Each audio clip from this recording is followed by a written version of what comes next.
Schlafstörungen sind nicht nur unangenehm, sie können unter Umständen auch zu lebensbedrohlichen Krankheiten führen. Ein Phänomen, unter dem hauptsächlich Männer zu leiden haben, ist die sogenannte Schlafapnoe.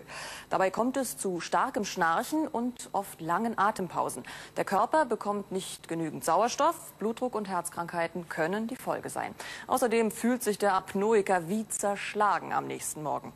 Atemstillstand, die nächtliche Gefahr, unser Thema heute.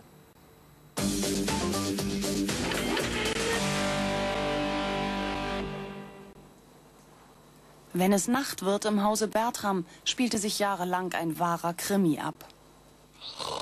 Mitten im Schlaf hörte Udo Bertram auf zu atmen. Einfach so.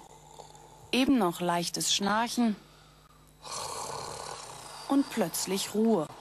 10 Sekunden, 20 Sekunden, manchmal eine Minute lang. Erst wenn er beinahe erstickte, schnappte er wieder nach Luft. Seine Ehefrau erinnert sich: Ich bin dann nachts wach geworden, weil er einfach nicht mehr geatmet hat, und ich bin von der Totenstille neben mir wach geworden. Und dann habe ich ihn halt geschüttelt und dann kam dieses Röcheln und dieses Luftschnappen. An die nächtlichen Aussetzer konnte sich Herr Bertram selbst nicht erinnern. Nur fühlte er sich am Morgen so matt und schlapp. Der 50-Jährige merkte nicht, wie wenig er nachts geschlafen hatte und woher seine Müdigkeit kam. Morgens um 6 Uhr aufgestanden, dann kaputt wie ein Hund, müde. Ja, und wo kam dann die Tagesmüdigkeit? Um 10 Uhr wieder. Ja, und gereizt war ich natürlich sehr und habe Streit mit allen Leuten angefangen. Das war mein Alltag. Sein Arzt diagnostizierte schließlich Schlafapnoe. Herr Bertram erstickt beinahe im Schlaf. Die Rettung ist die Maske, die ihn nachts mit Frischluft versorgt, via Schlauch und Bordcomputer. In seiner Bank steht der 50-Jährige heute wieder hinterm Schalter.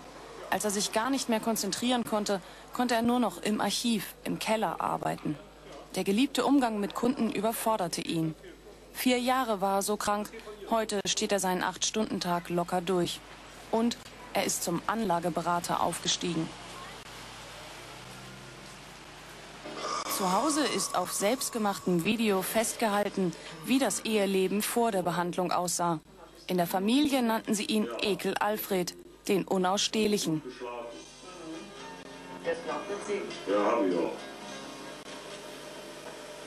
Ach, der Kaffee, der schmeckt wieder wie Gift. Wissenschaftler bemühen sich schon lange um eine Erklärung des nächtlichen Atemstillstands. Eindeutige Gründe konnten bislang nicht festgelegt werden, Risikofaktoren jedoch in jedem Fall. Wirklich Abhilfe schaffen kann nur die gezielte Therapie mit einer Atemmaske.